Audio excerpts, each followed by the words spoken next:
Hello, everybody. My name is Deb Vilas, and I am an early childhood educator, a child life specialist, a social worker, and an instructor at the Bank Street College of Education, where I prepare teachers and child life specialists to teach and support children in schools and hospitals. And I've been asked here today to talk with you and give you some encouragement and some tips about returning to face-to-face school at a time where nothing looks as it did before. And so I want to start by saying, you've got this. You might not feel like you do. You might feel overwhelmed and that you don't know how to juggle all of the many things that are going to be asked of you.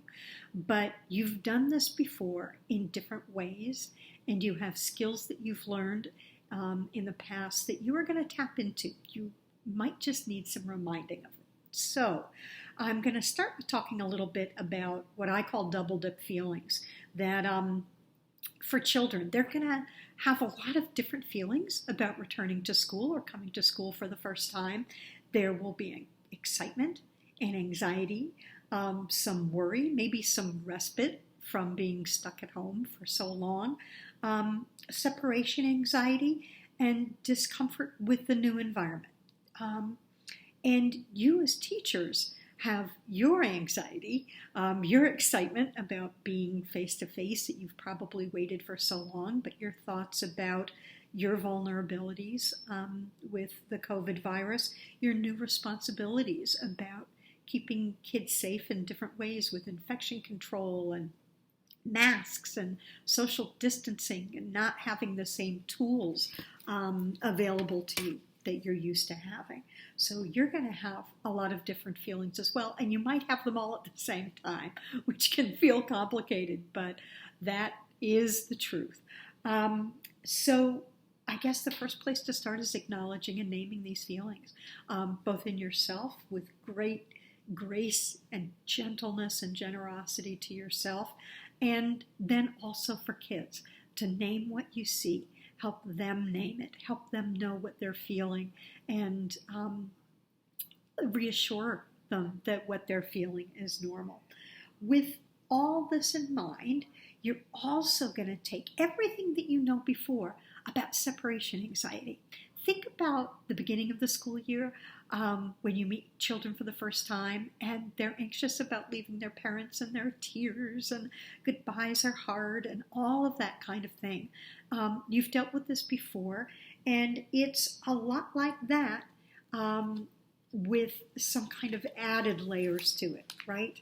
The added layers that the pandemic has brought about. So where you would be very understanding of children being a little clingy, crying more, having trouble with transitions, you want to remind yourself that these kind of behaviors are what you are likely to see and that they're normal and that you can support children through it. It doesn't mean that there's something wrong. So children work through their emotions at their own pace, not on our timeline, and in their own way through play. And I think that the one of the biggest differences is the layout of your classroom, that you aren't going to have play centers and places where children can gather and share toys and all those things. You kind of have to create mini environments at the child's desk to help them. And so we can expect that there's going to be an added layer of anxiety because of fears about contagion and the discomfort with this new environment for kids and teachers and parents. So we have to remind ourselves, one of the most basic things, and you're probably sick of people telling you this, but it's the truth. Breathe, slow down. Mr. Fred Rogers talks about breathing and slowing down. And that helps us not get caught up in the contagion of anxiety. And we often have to do kind of a check-in with our bodies several times a day. Just taking one deep breath, letting it out slower than you breathe it in, and checking where in my body do I feel tension? Are my shoulders hunched? Are my fists clenched? breathe and let it go. And you can teach kids to do that too. And it really does help reset your nervous system and help you just keep putting one foot in front of the other. What other skills do you have and do you need reminding of that will help children through this? Well, there's some great books out there. And sometimes it's just reminding yourself by doing some reading. Everyday Goodbyes by Nancy Balaban is all about young children dealing with separation and transitions. And you can do some reading with something like that. And Leslie Koplow has many, many terrific books. One of my all-time favorites, it's an old one, was Unsmiling Faces, Preschools That Heal. And the reason I love that book is that they have curriculum that addresses feelings. So that book is a treasure trove of ideas of activities that you can do in the classroom, and they can certainly be adapted to children sitting at desks, social distancing, doing that. And she talks about play as a metaphor to work through feelings. And so curriculum, I guess an example, she has the old school, new school curriculum piece where there's a cardboard box that represents their old school and a little cardboard box that represents their new school where they're going when they graduate. And it helps them play about that transition and imagine it. So you might tweak this to having them have a little box that represents home, a cardboard box. And you can create, I know it takes a little bit of elbow grease, but you can create paper doll cutouts out of oak tag that you laminate that represent the child and their family members. And they can play at their desk. And you can also add to it little household items, comfort items like a lunchbox or a blanket or their favorite toy. And the child can play at their desk about the coming and the going if you give them blocks or transportation toys. These are what I would call loose ends, open-ended toys that invite a child into playing about what's important to them. And kids know. They know what they need to play about. It's supplies that you might think about, anything to do with the doctor's office and health. So you might want to make little tiny mini masks for the dolls, or if the child has a teddy bear or a comfort item, a mini mask for that doll, because they need that freedom to take off, put on that mask over and over on the doll, because they don't have the control. They're forced to wear these masks, but they can play about having more control with a stuffed animal, a comfort item, or those paper dolls that I've mentioned.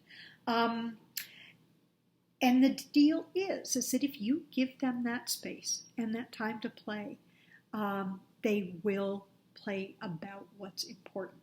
And you have to do very little. You don't even have to teach or ask a lot of questions. Your support, the best way to scaffold play besides time, space, materials, is to gently move around the classroom making observations, tracking comments about what you see, and say, oh, I see he's putting on his mask right now. Oh, and that one's going to the doctor. He's getting a shot. So whether you have real medical things such as a toy syringe or gauze or whatever, that will encourage kids to play about their medical fears, because they have them. Whether they've had to be tested, whether they've heard about somebody being sick, they have a lot of thoughts and feelings about this, and they want to play about making a cure for COVID or about going for a test or a vaccination. So your observations, kind of your narration of their play, is what makes them feel witnessed, seen, understood, and that what they're doing is a right and good thing for them. And it's funny that I use the word right. Play is a child's right, and it's what they need to be healthy. I'm also thinking about empathy being at the heart of your comments and responses to children. So as kids are playing or having a hard time, saying things such as, I know you're missing your mom. I know you're worried about this or that. Just witnessing with kindness and empathy. You don't have to fix what they're afraid of or what they're sad about, but you can witness it and let them know that you're there and they're not alone. And that can be so comforting to them. Try to stay away from too many questions. It's so hard for teachers. That's kind of what you're trained to do. But when a child is playing, if you say, oh, is that what happens at your house? You're likely to actually shut down the play. So making observant comments helps a lot more for that. So another thing to kind of be on the lookout for, you can assume that when kids have had some trauma, we call them ACEs, or adverse childhood experiences, that the more they have, and that can be having a parent with a mental illness, a divorce in a family, there are 10 of them. You can read about ACEs if you look them up. But the more that they have, the more ACEs a child has, the more likely they are to experience adverse effects from that, both in their health and their emotional health, mental health, and their behavior. So it sometimes helps to know a little bit which of your students may have a trauma background, and this pandemic and what they're having to deal with now, one more thing added, right? So these are the kids that you might notice are backsliding a little bit in their milestones. Maybe they're having more trouble with transitions, having more bathroom accidents, having more tantrums. And you can know that it's not that the child is having bad behavior, but they're trying to manage the onslaught of emotions that just are overwhelming them. And I think you all know what it feels like to be overwhelmed by emotions, right? You've been going through this too. So that's another thing, is to think about parallel process. Whatever you do for yourself to witness your own feelings and to be kind and gentle about them, that is going to be what you're able to do for kids. If you're shoving down your feelings, not doing good self-care, not getting enough sleep, eating good food, and being kind to yourself, it's going to be harder for you to provide that for kids. So it all starts here. I'm sure you've heard that story about you put on the oxygen mask first and then you can help others. So you have to be extraordinarily kind to yourself. Expect imperfection. Expect your memory and concentration to not be as good as it was before. Expect yourself to not have as much energy or concentration. And if you can forgive yourself and know that you're good enough through all of this, you can do it for kids. The last thing I want to talk about is that there are some great books out there for children, and sharing them and reading them empowers children and you. So one of my favorite books, and this is a simple one for younger kids, is You Go Away, and by Dorothy Corey.